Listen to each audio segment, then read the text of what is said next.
मैं Satish Maurya skill India 91 YouTube channel पर आप सभी का स्वागत करता हूं। देखिए आज 1 जनवरी है 2022। तो आप सभी को स्किल इंडिया की तरफ से ढेर सारी शुभकामनाएं। हैप्पी न्यू ईयर आप सभी को। आप इसी तरीके से स्किल इंडिया बने रहें और पढ़ते रहें।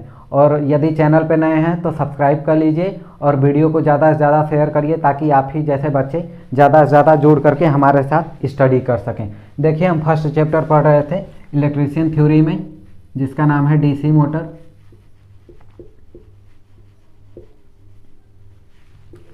इसमें ऑलरेडी 3 लेक्चर हो चुका है और तीसरे लेक्चर में आप लोगों को बताया गया था बैक ईएमएफ के बारे में।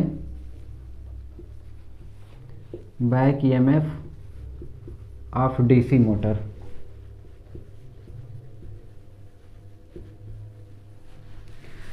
आज का जो हमारा टॉपिक है torque in DC motor.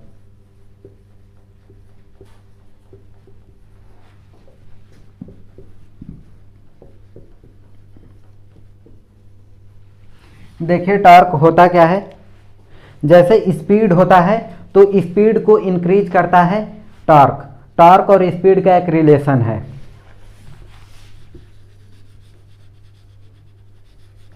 Speed जो है इनवर्सली प्रोपोर्शनल होता है टॉर्क के।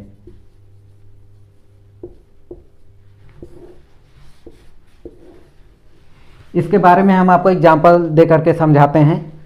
जैसे आप साइकिल चलाना स्टार्ट करते हैं तो स्टार्टिंग फेज में क्या होता है, आप ढेर सारा प्रेशर क्रिएट करते हैं पैडल पे, लेकिन साइकिल स्पीड नहीं पकड़ती है। मतलब स्टार्टिंग फेज में स्लो में चलती है, ज़्यादा फोर्स लगाते हैं लेकिन स्पीड कम होती है। उस दौरान ये आपका टॉर्क मैक्सिमम होता है लेकिन स्पीड मिनिमम होता है। उसी तरीके से जब साइकिल स्पीड पकड़ लेती है तो टॉर्क मिनिमम हो जाता है और स्पीड मैक्सिमम हो जाता है। तो ये है टॉर्क का कंसेप्ट यहाँ पे। अब हम डीसी मोटर में इसे देखेंगे कि ये किस तरीके से कार्य करता है। टॉर्क का डेफिनेशन देखिए।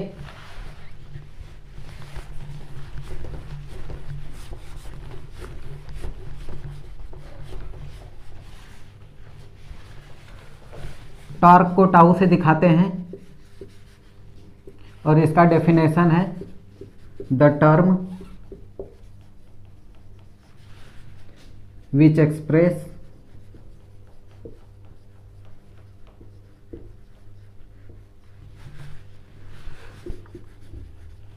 टर्निंग और ट्विस्टिंग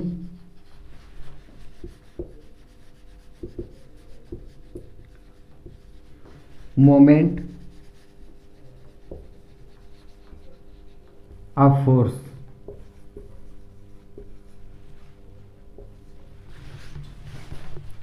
अबाउट एन एक्सिस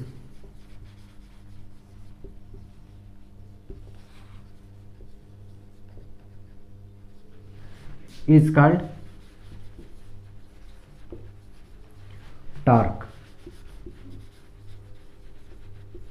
देखिए इसका मतलब समझिए, कोई फोर्स है जो कि लग रहा है। ये एक मोटर है,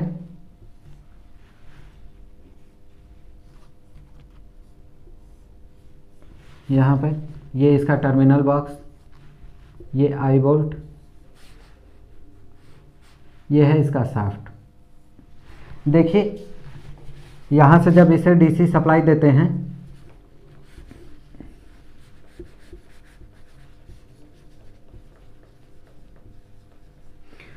तो ये क्या करता है, इलेक्ट्रिकल एनर्जी को मैकेनिकल एनर्जी में कन्वर्ट करता है। तो इस शाफ्ट से एक और दूसरा शाफ्ट जोड़ता है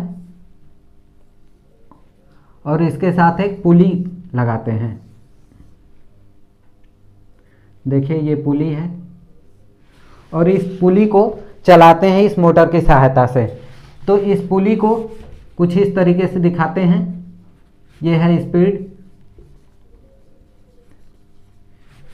ये है इसका रेडियस। देखिए अब फार्मूला देखते हैं टॉर्क का। यहाँ पे आप समझ गए होंगे कि जब मोटर चलेगा तो ये शाफ्ट के साथ ये पुली भी चलेगा, और जब पुली चलेगा तो पुली में कुछ ना कुछ स्पीड होगा और स्पीड के साथ कुछ टॉर्क भी होगा। तो उसी टॉर्क को हम यहाँ पे देखेंगे। टॉर्क को टाउ से दिखाते हैं और टॉर्क का फार्मूला होता है फोर्स इंटू परपेंडिकुलर डिस्टेंस।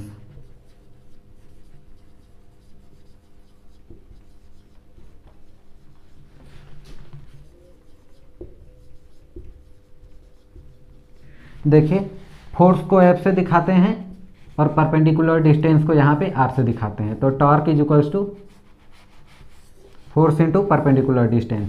और यहाँ पे परपेंडिकुलर डिस्टेंस है क्या, ये R इसका, यहाँ शाफ्ट से देखते हैं इस पुली का डिस्टेंस, तो ये R है यहाँ पे, और ये फोर्स जो है स्पीड ऑफ मोटर है। तो यहाँ पे टॉर्क यदि आपको फाइंड आउट करना है तो टॉर्क निकालने के लिए फोर्स इंटू R कर देंगे। ये तो हो गया यहाँ पे पुली के लिए। अब हम देखते हैं आर्मेचर में। हम डीसी मोटर पढ़ रहे हैं तो डीसी मोटर में हम आर्मेचर का टॉर्क का बात करेंगे।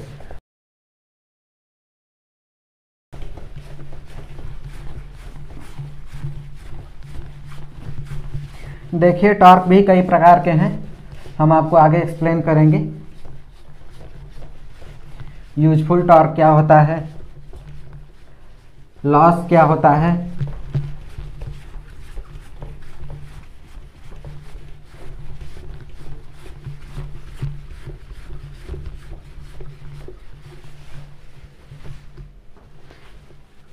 पहला पॉइंट है आर्मेचर टॉर्क।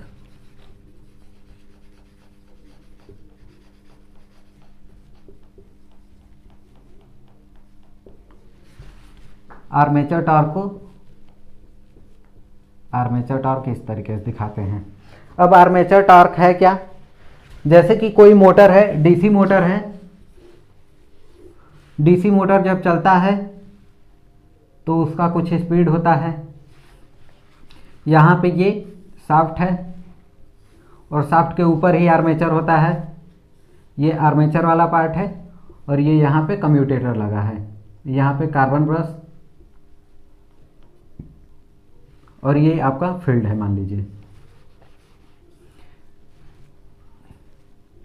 इसको डीसी सप्लाई दे रहे हैं, मान लीजिए कि ये शंट मोटर है। यहाँ से जब आप डीसी सप्लाई देंगे इसे,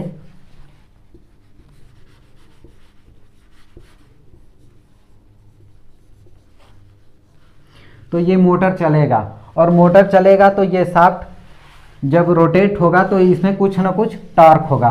तो इसी टॉर्क को हम देखेंगे डीसी मोटर में। तो देखिए इस टॉर्क को फाइंड आउट करने के लिए क्या करते हैं, वो जो पिछला फार्मूला मैंने बताया था, फोर्स इंटू रेडियस। तो यहाँ पे देखिए रेडियस क्या होगा, यहाँ से ये जो शाफ्ट है, शाफ्ट से लेकर के आउटर जो रेडियस है इसका आर्मेचर का, यहाँ से इसका डिस्टेंस ले लेंगे। और यहाँ पे देखिए टॉर्क यदि फाइंड आउट करना है तो टॉर्क इज इक्वल्स टू क्या हो जाएगा, फोर्स इंटू रेडियस क्या हो जाएगा यहाँ पे 2 पाई r। और फोर्स की बात करें तो मैंने आर्मेचर के साथ बताया था कि फोर्स क्या होता है डीसी मोटर में, BIL, ये आपका BIL इंटू 2 पाई r। तो यदि आपको फाइंड आउट करना है डीसी मोटर में टॉर्क, तो आप मल्टीप्लाई कर सकते हैं। BIL मैग्नेटिक फील्ड डेंसिटी है, B I करंट है, L लेंथ ऑफ कंडक्टर, और 2 पाई r है ये आपका आर्मेचर की बात कर रहे हैं। अब हम लोग देखेंगे शाफ्ट टॉर्क, ये सेकेंड पॉइंट है, शाफ्ट टॉर्क। शाफ्ट टॉर्क देखिए वो टॉर्क है जिसे हम यूज कर लेते हैं। शाफ्ट टॉर्क का मतलब कि यदि कोई टॉर्क है उसे हम यूटिलाइज कर ले रहे हैं मैकेनिकली, तो उसे बोलते हैं शाफ्ट टॉर्क। आर्मेचर टॉर्क आप समझ गए हैं, शाफ्ट टॉर्क समझ गए हैं, और तीसरा है आपका लास्ट टॉर्क।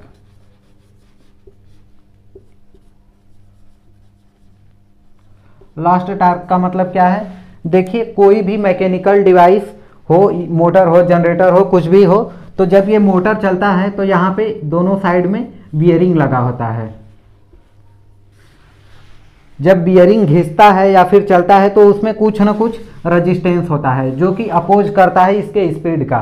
तो ये स्पीड का अपोज करता है और टॉर्क का भी अपोज करता है। तो इसीलिए इसको कैलकुलेट करते हैं लास्ट टॉर्क को, कि कितना लॉस हो रहा है टॉर्क का इस मशीन में। तो लास्ट टॉर्क को यदि फाइंड आउट करना है तो इसका फार्मूला है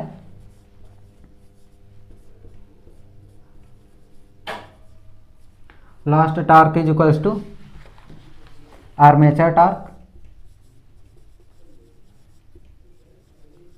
आर्मेचर टॉर्क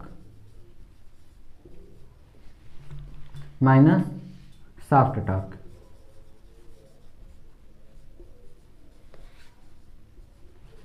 यह आपका फार्मूला हो जाएगा कि कितना लॉस हुआ है किसी मशीन में टॉर्क का। तो ये हम लोग बात कर लिए हैं टॉर्क के बारे में। अब हम लोग आगे देखेंगे स्पीड इन डीसी मोटर।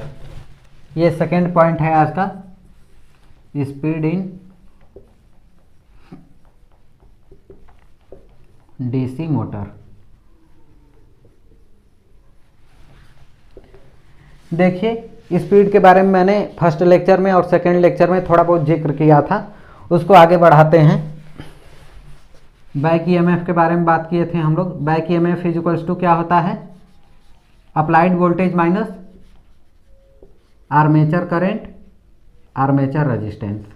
ये फार्मूला मैंने आपको ऑलरेडी बता दिया है। बैक ईएमएफ के बारे में यदि बात करें, ये देखिए अप्लाइड वोल्टेज है ये, और बैक ईएमएफ आप यदि निकालना चाहें तो आर्मेचर करंट आर्मेचर वोल्टेज, यदि देखें आर्मेचर वोल्टेज और अप्लाइड वोल्टेज यदि माइनस कर देते हैं अप्लाइड वोल्टेज में से आर्मेचर वोल्टेज को, तो फाइंड आउट हो जाता है आपको बैक ईएमएफ कि कितना लॉस हुआ है। तो back EMF is equals to देखिए P5 ZN/60, ये कुछ बताया था मैंने आपको, और इसे V minus armature current armature resistance. अब इसे हमें फाइंड आउट करना है स्पीड। तो स्पीड मैंने बताया था कि n से यहाँ पे डिनोट करते हैं, ये स्पीड है, number of parallel path, number of conductor, flux और पोल। आप इन टर्म्स के बारे में तो जानते ही हैं। यहाँ पे n रिप्रेजेंट करता है speed of motor in RPM. तो n निकालते हैं हम V माइनस IA/RA, और इधर देखिए ये फ्लक्स ऊपर है तो इधर आएगा तो नीचे हो जाएगा, और ये आपका 60A/, यहाँ पे Z और P बचा है तो ये नीचे आ जाएगा। और ऊपर आप देखे हैं कि इस चीज़ को हमने क्या लिखा था, यहाँ पे V minus armature current armature voltage को बैक ईएमएफ लिखा था। तो यहाँ पे यदि आपको स्पीड देखना है तो back EMF by flux into 60A/ZP, ये फार्मूला आपको फाइंड आउट होता है स्पीड ऑफ मोटर निकालने के लिए। तो यहाँ पे देखिए यन आपको फाइंड आउट करना है, तो इसमें से आप कुछ रिलेशन फाइंड आउट कर सकते हैं। देखिए n is equals to back EMF by flux. इसका मतलब आपको समझ में आएगा कब, जब आप स्टार्टर पढ़ेंगे। स्टार्टर में कैसे मोटर को स्टार्ट करते हैं वहाँ पे आप देखेंगे कि फ्लक्स और बैक ईएमएफ कितना रेस्पॉन्सिबल होता है। देखिए जो आरपीएम है वो डायरेक्टली प्रोपोर्शनल होता है बैक ईएमएफ के, और इन्वर्सली प्रोपोर्शनल होता है फ्लक्स के। जितना फ्लक्स कम होता है उतना ही आरपीएम ज़्यादा बढ़ता है। तो यहाँ से ये आप रिलेशन फाइंड आउट कर चुके हैं। देखिए यहाँ से आप फाइंड आउट कर सकते हैं आरपीएम को इस फार्मूले में अपना इनपुट दे करके, फ्लक्स, बैक ईएमएफ और number of parallel path, number of conductor और यहाँ पे पोल रख करके। देखिए इसमें गिवन क्या क्या है, जैसे ये है EB बैक ईएमएफ, दूसरा देखें तो ये है मैग्नेटिक फ्लक्स, मैग्नेटिक फ्लक्स, और तीसरा देखें A number of parallel path,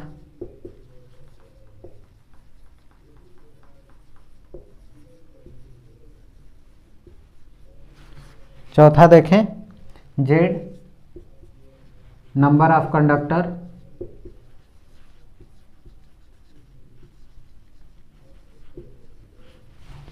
पांचवा P नंबर ऑफ पोल, और कुछ बचा है IA armature current,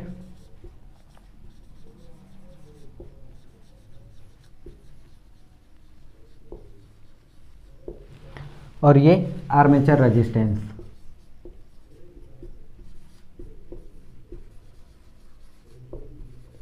armature resistance,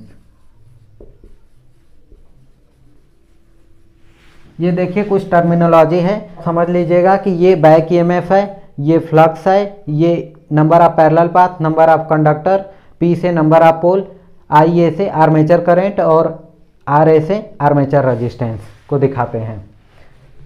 इन सभी को याद कर लीजिएगा क्योंकि क्वेश्चन अधिकतर पूछा जाता है इसमें।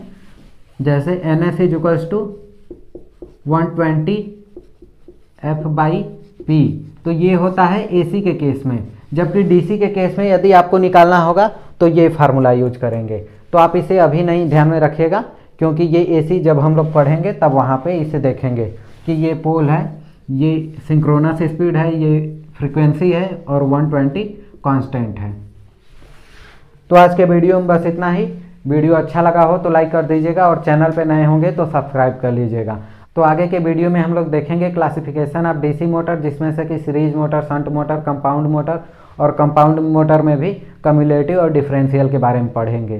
तो आगे के वीडियो में आपको वो मिलेगा। और आज के वीडियो में बस इतना ही। वीडियो को लास्ट तक देखने के लिए धन्यवाद।